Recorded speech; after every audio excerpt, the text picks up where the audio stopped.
महापुराण की जय।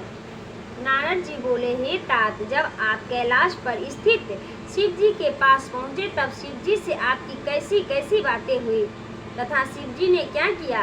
शिव जी ब्रह्मा जी कहने लगे, शिव जी को सती की प्राप्ति में संदेह था। वे मेरे पहुँचने पर मुझ संसार के रचयिता से इसी प्रकार की प्रकृति मनुष्य के समान शीघ्र ही मुझसे सती की प्रेम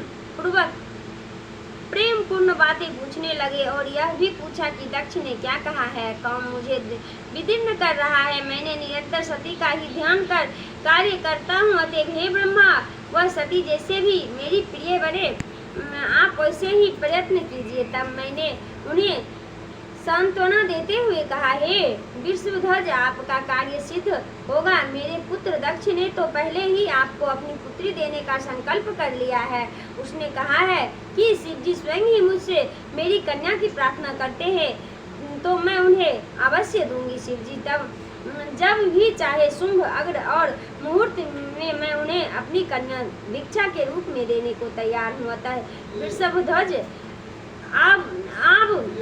आप शुभ लग्न और शुभ मुहूर्त का विचार कर उनके घर चलकर प्राणी ग्रहण कर लीजिए। इस पर शिव जी हंस पड़े और उन्होंने कहा, अच्छा, तुम्हारे और नारद जी के साथ मैं उनके घर चलूंगा। इस अवसर पर आप अपने मरीच आदि पुत्रों को भी बुला लीजिए और मेरे गणों को भी साथ ले लीजिए, तब मैं दक्ष के घर चलूं।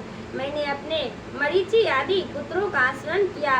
वे सब मेरे मानसिक पुत्र बड़ी प्रसन्नता से शीघ्र ही मेरे पास आ गए और शिव जी के स्नान करते हुए गरुड़ पर बैठकर भगवान विष्णु भी लक्ष्मी सहित चले आए। फिर तो चैत्र शुक्ल त्रयोदशी रविवार के दिन फाल्गुनी नक्षत्र में शिव जी ने वह यात्रा कर दी। मैं ब्रह्मा और विष्णु आदि से सभी देवता और मुनि उनके साथ हुए। मार्ग में जाते हुए शिव जी की अत्यंत शोभा हुई। देवताओं और शिव जी के गण ने बड़ा उत्सव किया। शिव जी की इच्छा से हाथी, नंदेश्वर, व्याघ्र, सर्प और जटा तथा चंद्रकला आदि सब यथा योग्य उनके आभूषण बन गए। फिर नंदेश्वर पर आरूढ़ शिव जी देवताओं सहित शीघ्र ही दक्ष के घर पहुँचे। दक्ष ने बड़ी विधि से उनकी पूजा की। हम सबकी भी पूजा हुई। दक्ष ने सबको सुंदर आसन देकर बड़ा सत्कार किया। फिर मेरे पुत्र दक्ष ने मुझे कहा कि अब आप विवाह संबंधी सब कार्य कराइए। मैंने बहुत अच्छा ऐसा कहकर सब कार्य कराया। दक्ष ने नवग्रह के बल से शुभ लग्न में शिव जी के लिए सती का कन्यादान किया। शिव जी ने सर्वांग सुंदरी दक्ष पुत्री का प्राणी ग्रहण किया। समस्त देवता और मुनि स्तुति द्वारा शिव जी को प्रसन्न करने लगे। नृत्य गान का बड़ा उत्सव हुआ।